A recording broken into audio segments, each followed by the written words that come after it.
تو حضرت مولانا محمد مظہر نانوتوی رحمۃ اللہ علیہ کی عادت تھی تقریر کرتے کرتے اوپر کا ہونٹ ایسے چوسنے لگتے تھے، کھانا کھاتے کھاتے ایک دم چوسنے لگتے تھے، نماز پڑھاتے پڑھاتے اوپر کا ہونٹ چوسنے لگتے تھے، سبق پڑھاتے پڑھاتے اوپر کا ہونٹ ادھر سے کنارے سے ایسے چوسنے لگتے تھے۔ حضرت کے جو شاگرد تھے، حضرت کے ساتھ اٹھنے بیٹھنے والے جو لوگ تھے، وہ حضرت سے بار بار پوچھتے تھے کہ حضرت آپ ہونٹ کیوں چوستے ہیں؟ حضرت چپ ہو جاتے تھے، بتلاتے نہیں۔ بہت بڑے آدمی تھے، بہت بزرگ آدمی تھے، ایک مرتبہ دو مرتبہ پوچھتے تھے، حضرت جواب نہیں دیتے تھے تو خاموش ہو جاتے تھے، کچھ نہیں بولتے تھے۔ بہت لوگوں نے پوچھا، بہت پوچھا، بہت پوچھا، تو اپنے انتقال سے پہلے انہوں نے یہ واقعہ سنایا۔ آپ بھی سنیں اور دیکھیں کہ ہمارے بزرگوں کی نیت کو دیکھیے، اس نیت کا نتیجہ ہے کہ آج تک ہمارا ایمان محفوظ ہے، اس نیت کا نتیجہ اور کچھ نہیں ہے، ان بزرگوں کی نیت کا نتیجہ ہے۔ میں سچی بات کہہ رہا ہوں، اور اگر قسم کھا لوں تو حانث نہیں ہوں گا، صرف ان بزرگوں کا نتیجہ اور کچھ نہیں ہے۔ ساری دنیا میں، یہی نہیں ہندوستان میں نہیں، امریکہ میں مدرسے چل رہے ہیں، افریقہ میں مدرسے چل رہے ہیں، یورپ میں مدرسے چل رہے ہیں، کینیڈا میں مدرسے چل رہے ہیں، آسٹریلیا میں مدرسے چل رہے ہیں۔ وہ مدرسے جو ان بزرگوں کے نیم پر چل رہے ہیں وہ کامیاب ہیں، جنہوں نے ان نیم کو چھوڑ دیا ختم ہو گئے۔ اور یہاں بھی الحمدللہ۔ تو ان سے پوچھا کہ حضرت آپ نماز پڑھتے پڑھتے ہونٹ چوستے ہیں، آپ کھانا کھاتے کھاتے ہونٹ چوستے ہیں، آپ سبق پڑھاتے پڑھاتے ہونٹ چوستے ہیں، آپ مجلس میں بیٹھے ہوئے ہونٹ چوستے ہیں، کیا بات ہے؟ تو حضرت نے فرمایا کہ دیکھو، شاملی کے میدان میں، سمجھ گئے شاملی کا میدان کیا کرنے گئے تھے؟ کیا کرنے گئے تھے؟ بھات کھانے، ماگور ماچھ کھانے، اپنی زندگی کو داؤں پر لگانے گئے تھے، یا تو مریں گے یا کامیاب ہوں گے۔ ہزاروں ہزار آدمی مر گئے۔ شام ہوتے ہوتے ان بزرگوں کو شکست ہوئی، انگریز کامیاب ہو گیا۔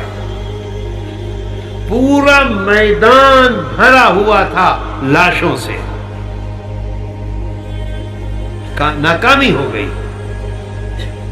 حضرت حاجی صاحب، حضرت نانوتوی رحمۃ اللہ علیہ، حضرت مولانا محمد قاسم، حضرت مولانا رشید احمد گنگوہی، یہ لوگ وہاں سے نکل آئے اور پورا میدان بھر گیا شہیدوں سے۔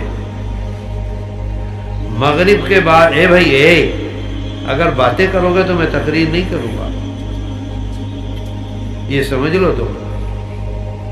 تم میری جگہ بیٹھے ہو اور میں باتیں کروں تو تم بولو گے، تو پھر کتنی بری بات ہے، کتنی خراب۔ 5 منٹ رک جاؤ، ابھی ختم کر دیتا ہوں، پھر باتیں کرتے رہنا، بہت خراب بات ہے۔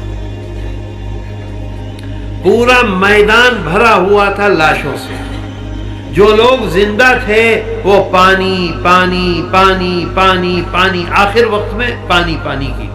حضرت مولانا فرماتے ہیں محمد مظہر نانوتوی کہ میں نے دیکھا کہ اچانک پورے میدان میں حوریں آ گئیں۔ حور سمجھتے ہو؟ حور جانتے ہو؟ نہیں جانتے؟ کیا کہتے ہیں حور کو؟ جنت میں جو حور ہوں گی انہیں کیا کہتے ہو؟ حور چینا، جنت کی حور، جنت میں کام کرنے والی، جنت میں ہماری خدمت کرنے والی کون ہوں گی؟ کیا کہتے ہیں انہیں؟ حور کہتے ہیں نا۔ تو پھر کیوں کہہ رہے ہو نہیں سمجھے؟ بری بات ہے، ماتھے کو اپنے سامنے رکھو۔ تو انہوں نے یہ دیکھا کہ پورے میدان میں جنت کی حوریں آ گئیں اور ہر ایک کے ہاتھ میں ایک گلاس ہے۔ کیا زمین کا پانی ہے؟ کیا کڑوا پانی ہے؟ کیا پوکھر کا پانی ہے؟ نہیں، جنت کا پانی، جنت کا پانی۔ جو پانی پانی کر رہا ہے اس کے منہ کو لگا دیتی ہیں اور لگاتے ہی وہ پانی پیتا ہے اور اللہ کے ہاں چلا جاتا ہے۔ وہ لیٹے ہوئے دیکھ رہے ہیں، زخمی ہیں، پڑے ہوئے ہیں۔